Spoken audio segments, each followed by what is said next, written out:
Hello friends, आज हम बात करेंगे कैप्सूल एंडोस्कोपी के बारे में, जो कि बेसिकली एक कैप्सूल होता है जिसमें कैमरा लगा होता है और ये कैमरे वाला कैप्सूल पेशेंट को खिलाया जाता है और मुंह से लेकर नीचे तक ये पूरे इंटेस्टाइनल ट्रैक्ट की फोटो खींचता रहता है और अपने ट्रांसमीटर में ट्रांसमिट कर देता है, जिससे पूरे इंटेस्टाइनल ट्रैक्ट में कोई भी अगर तरह की बीमारी है तो उसके बारे में जाना जा सकता है।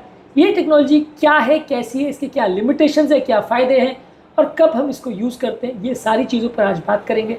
टॉपिक पर जाने से पहले जो लोग हमारे चैनल पर नए हैं उन्हें रिक्वेस्ट करूँगा कि चैनल को सब्सक्राइब करें, वीडियो को लाइक करें, शेयर करें, फॉलो करें, कमेंट करें, पूरा देखें। टॉपिक इंपॉर्टेंट है इसलिए इसे अंत तक देखिएगा। चलिए शुरू करते हैं इंपॉर्टेंट वीडियो।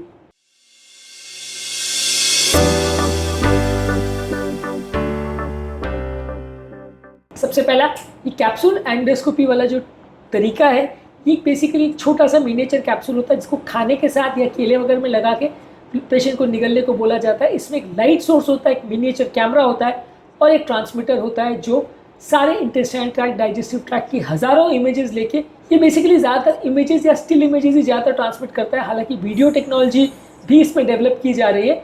ये सारी कंटिन्यूस एक आपको इमेजेस देते जाता है जिसमें अलग अलग जगह की इमेजेस आपको मिलते जाती है और वो इमेजेस को आप असेस कर सकते हो। ज़्यादातर इसको खाने के 8 से 72 घंटे के अंदर ये मोशन में एक्सक्रीट हो जाता है। तब तक ये पूरी रिकॉर्डिंग करते रहता है और इस दौरान अगर इंटेस्टाइन में कहीं पे भी कोई ब्लीडिंग हो रही है, कोई सूजन है, कोई ट्यूमर है, कोई अल्सर है, ये सारी चीज़ों को जज करने के लिए इसका प्रयोग किया जाता है।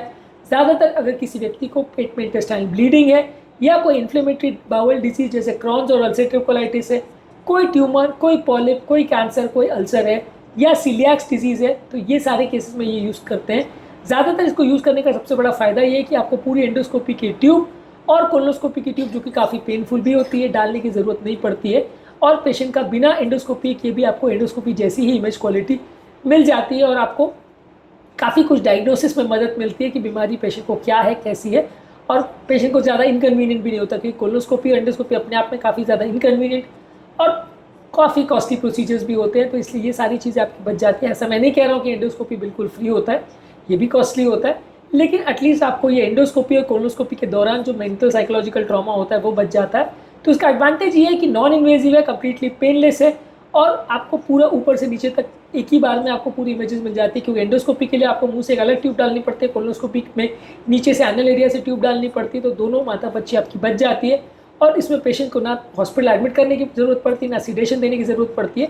ज़्यादातर ये अपने आप इसमें एक ऑटोमेटिक रिसीवर रहता है, उसमें सारी इन्फॉर्मेशन ट्रांसमिट कर देता है। ये रिसीवर भी एक मोबाइल फ़ोन जैसा डिवाइस होता है जिसको पेशेंट लेके घूमता है और जब डिवाइस का रिकॉर्डिंग बंद हो जाता है तो लाके हॉस्पिटल में दे देता है, तो उसके बाद वो इमेजेस को मशीन में डिकोड कर लेते हैं। पेशेंट इस दौरान हॉस्पिटल में रहना चाहे तो रह सकता है, पर ऐसा कंपलसरी नहीं। बेसिकली ये बहुत ही एडवांस टेक्नोलॉजी जो बहुत सारे फ़ायदे करती है, लेकिन इसमें थोड़े इश्यूज़ भी हैं।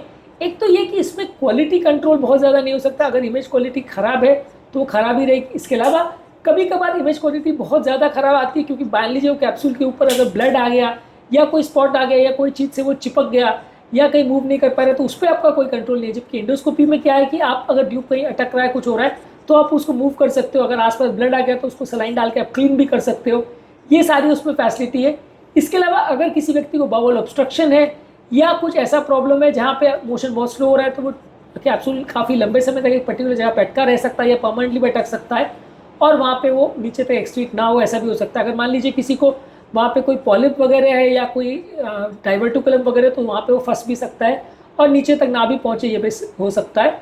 और इसमें कोई थेरेप्यूटिक इंटरवेंशन पॉसिबल नहीं है। मान लीजिए कोई जगह पे आपको कोई ट्यूमर, कैंसर जैसा दिख रहा है, पर देखने के बावजूद आप उसका टुकड़ा नहीं ले सकते, जो कि बायोप्सी आपके एंडोस्कोपी और कोलोनोस्कोपी में इजीली संभव है। जहाँ पे आपको पॉलिप को निकालना है या कोई बायोप्सी करनी है या कोई भी वहाँ पे इन्वेजिव प्रोसीजर करना है, कोई केमिकल इंसर्ट करना है, वो सारी चीज़ें आप नहीं कर सकते। इसमें खाली आप देख सकते हो, इमेज को समझ सकते हो, लेकिन अगर प्रॉब्लम कुछ सॉल्व करनी है तो वापस से आपको एंडोस्कोपी करनी पड़ेगी। बायोप्सी अगर करनी है तो वापस से एंडोस्कोपी, कोलोनोस्कोपी करनी पड़ेगी ताकि आप उसमें प्रोसीजर या ट्रीटमेंट में आगे बढ़ सको। तो इसका लिमिटेशन ये कि खाली आपको इमेजेस देगी, परफेक्ट क्वालिटी उसकी शायद ना भी हो और इसमें कोई थेरेप्यूटिक प्रोसीजर्स पॉसिबल नहीं है। इसलिए काफ़ी केसेस में वापस से आपको कोलोनोस्कोपी, एंडोस्कोपी करनी ही पड़ती है। तो इसलिए हर केस में इसको यूज़ नहीं किया जाता, खासकर जहाँ पे कोई इंटरवेंशन या कोई ट्रीटमेंट एक्चुअल में प्लान हो पहले से।